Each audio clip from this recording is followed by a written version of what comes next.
स्वागत. नमस्कार. महेश, हल्ली आषाढी आली की तू भारतात आहेस आणि तुझे कार्यक्रम सुरू आहेत याची जाणीव व्हायला लागती. खूप पंढरपूरशी तू जोडला गेलेला आहेस. कसा जोडला गेलायस आणि काय आहे तुझ्या पहिल्या आठवणी त्या सगळ्याबद्दलच्या? खरं तर पंढरपूरशी मी जोडला गेलोय तो एका गोंदवल्याच्या दुव्यानी.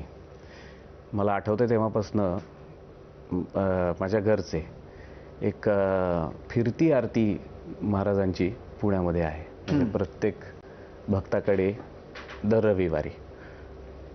तर त्याप्रमाणे पहाटे 5:30 वाजता आणि संध्याकाळी 5:30 वाजता असा काकड आरतीचा कार्यक्रम. तसंच लक्ष्मी रोडवरती लिखिते राम मंदिर म्हणून एक आहे. त्या राम मंदिरामध्ये गुरुवारी भजन असायचं महाराजांना. तिथे महाराजांनी पादुका स्वतः प्रस्थापित केल्यात. आणि मग गुरुपौर्णिमा आणि पुण्यतिथी महोत्सवाला गोंदवल्याला जायचो. तर ह्या भजनामध्ये पंचपदी झाल्यानंतर प्रत्येकाला तुम्ही अभंग सांगा, तुम्ही अभंग सांगा. तर त्यात साहजिकपणे विठ्ठलाच्या अभंगांचं अंतर्भाव होता.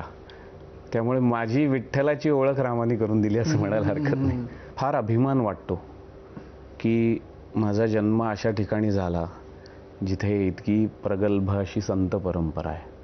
तर माझी आई वीणाताई सहस्रबुद्ध्यांकडे गाणं शिकली. ती मी लहान असताना मास्टर्स केलं म्युझिकमध्ये. त्यामुळे आमच्या घरी ती गाणं शिकवत असताना मी अपसूक शिकायचो. आणि माझे वडील हे त्यांना अभंगाची भजनाची खूप आवड होती. त्यामुळे बँक ऑफ महाराष्ट्रामध्ये काम करायचे ते.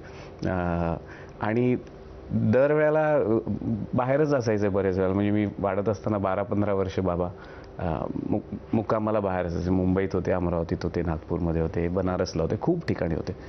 पण ते शनिवारी जेव्हा यायचे तेव्हा आंघोळ करून मला समोर बसवायचे आणि दर आठवड्याला मला एक नवीन अभंग सांगायचा. आणि त्यांचा हट्ट असायचा की शनिवारी सांगितलेला अभंग मी दुसऱ्या दिवशी संध्याकाळी आरतीमध्ये गावा.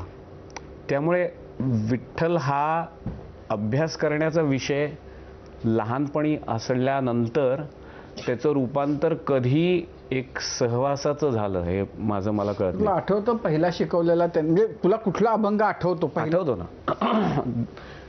देवपूजा माझी देवपूजा पाय तुझे गुरुराय महाराजांचा परंपरेतला अभंग आहे. तो शिकवला होता. आणि गोंदवल्यालाच म्हणजे असं की my first performance happened when I was 3. पण तो परफॉर्मन्स नव्हता, सकाळचा काकडा होता. मला अगदी थोडंसंच धुसर गोष्टी आठवतात.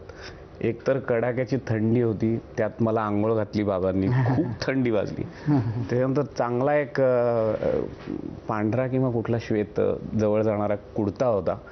आणि आम्ही त्यावेळेला आईसाहेबांचं मंडपापाशी तो मोकळा होता, तिथे बिल्डिंग नव्हती, तिथे काकड आरती व्हायची. तर त्या मंडपात मला टाळ अपसुकच जमायचे. तालावरती वाजवायचो चुकून. आणि तो असा मायक्रोफोन खाली आल्याचा आठवत आहे. आणि त्याच्यानंतर पाय तुझे गुरुराया मी गायलो. ह्या गोष्टी मला थोड्याशा म्हणजे फ्लॅशेस म्हणतो ना त्या पद्धतीनं. आणि म्हणजे अभंगाच्या बद्दलची गोडी